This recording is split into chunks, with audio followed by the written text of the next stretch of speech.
You know, I gotta pay rent and food, which is super convenient. New Jazzwares merch. So while editing this video, there was actually another leak. Oh, well, I don't even know if it's a leak at this point, but we got a new Golden Freddy action figure as well. What are my thoughts? Honestly, it just seems like Jazzwares never fully learned from the piss watercolor they gave Golden Freddy on the World of Figure. It just looks so bad. It looks like someone like smeared poop on him or something. Again, not to glaze Funko, but this figure is just not good. This figure is exclusive to the San Diego Comic-Con. Only 1,000 of these are going to be made, which really reminds me of the Golden Freddy Funko Pop. The only remaining factor is Shadow Freddy, but honestly, I don't get why they made him completely black. Shadow Freddy appears purple in both the minigames and the movie itself. At least the Shadow Freddy that has like the FNaF 1 mold. Not that it's the worst thing ever that they made him black. I just think it's such a lame figure and I don't think it deserves its exclusivity if I'm being completely real. This might turn into another glow-in-the-dark Foxy action figure. But just because I do find it so absurd and because I already had this idea in mind, I do want to make like an Endo series.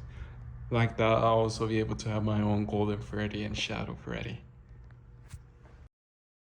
Dropped. Starting off, we have new Security Breach merch, which if you're an older FNaF fan like me, I honestly don't really care too much about the Steel Wool era of FNaF after Help Wanted. Don't get me wrong, I'm beginning to accept the lore expansion after Ultimate Custom Night. However, they're just not as appealing or mysterious or genuinely robotic and actually animatronic-like. They just look very cartoonish-like. However, I do gotta say, at least for Monty and Glamrock Freddy, they're quite well made. It blows Funko out of the water, of course.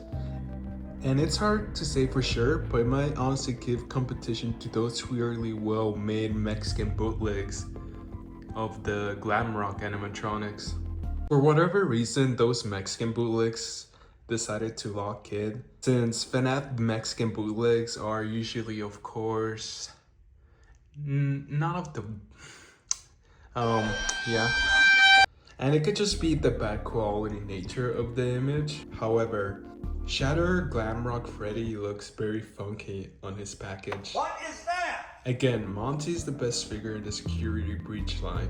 There's practically no issue with them. It also just really seems like Jazzwares is improving upon the withering of their figures. Which really does make me kind of sad they didn't right off the bat had these craftsmanship levels when they first started. Especially when they're very low stock and overpriced now. Like seriously, why is GameStop upcharging them? Just make more figures, Jazzwares. There's a lot of demand for these figures. And I know it devalues them, whatever, if you like make more of them, but you know, I don't care. I want Wither Foxy and I want extra figures for the customs in general. As for Roxy, of course, not to body shame a wolf furry character, but she did gain weight. And of course, this was made in part for the Endo series gimmick to work. It makes the character less desirable to some sick fucks out there. My only issue with Glamrock Chica is her black eyelid, which is a character trait of classic Chica rather than Glamrock Chica. Her eyes in game are usually very wide open and cartoonish. You could easily fix her eyes, I would imagine, by repainting them. She looks quite manic in game, which in here she honestly just kind of looks geeked. As for the Endo again, there doesn't seem to be any foldable ears like on the toys on Wave 2, which is another general issue with this line in general. Why are we moving so quickly between roosters of characters? Like, let's think about this for a second. It took Funko nearly a decade to kind of get to the toys. Again, kind of get to the toys, since they weren't really the toys. And 5 years to even get to the Glamrocks. And Jazzware is already doing Sister Location. Has it even been like a year since like Jazzwares made, you know, these characters? Has it even been a year? But alright, that was all the characters for Security Breach, which again, I honestly don't care too much about. But also just as controversial as Security Breach, we do have Sister Location. Sister Location's been getting a lot of hate lately, which, you know, I do understand it, but, you know, it still didn't stray too far from the original games, in my opinion. Regardless, here we have Funtime Foxy, which even though it seems to be based off the Steel Wool model rather than Scott's model, I think it is a massive improvement over the Funko figure. The Funko figure eyes are just very close in together. Most copies of the figure had very derpy eyes, almost reminiscent of Wither Freddy. But this Jazzwares version really does seem to fix it. I especially like how she looks from the side. It really like reminds me of like the trailer when she's looking to the side. Jazzware's bland paint job also works very well for the fun times. Even the toys had issues paint-wise.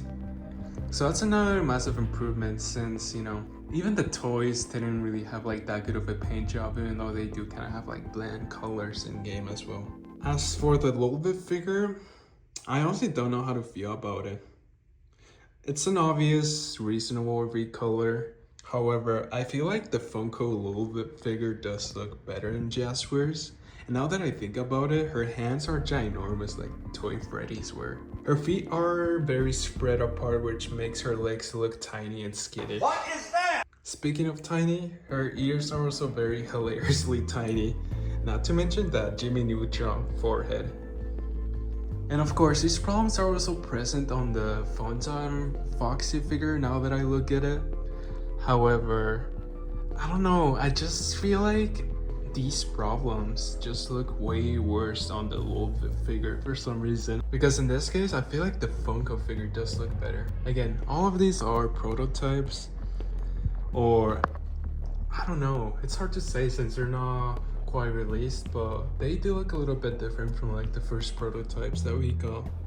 And this figure does include the control module, so rip if you actually like Lolbit, because you're probably gonna have to end up paying more. Lastly though, from the new pictures that we got, Funtime Freddy, which I'm super glad this figure doesn't come with the control module. It's gonna be much cheaper than Funtime Foxy. Looks so much more better on the prototype. I don't know how to explain it, but I feel like the prototype just looks very round. Bonbon still looks a bit too cartoonish as well, while Funko made Bonbon very lifeless looking. And lastly, and off the back, I'm just gonna say it, I feel like this figure honestly looks way worse than the prototype.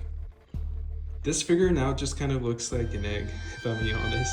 And even though the Funko figure is very thin and doesn't have any eyebrows or like wires, still in my opinion mocks Jazzwares. If this is the final product, of course.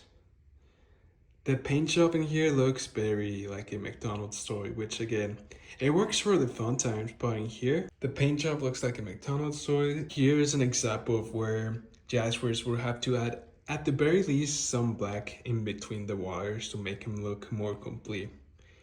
He also looks very clearly plastic, which you know, probably contributes to the fact that it looks like a freaking McDonald's toy. Whereas Funko, if I'm not mistaken, use vinyl for all their action figures, which of course also comes with its own setbacks. But that's all for today. We still haven't gotten any final looks on what Baby and Ballora are gonna look like. I just hope that Baby's eyes are shrunken, and I hope Ballora gets completely redesigned because she just looks very fat. I also still feel like the Lego version of Beady Bab looks more accurate than the action figures, so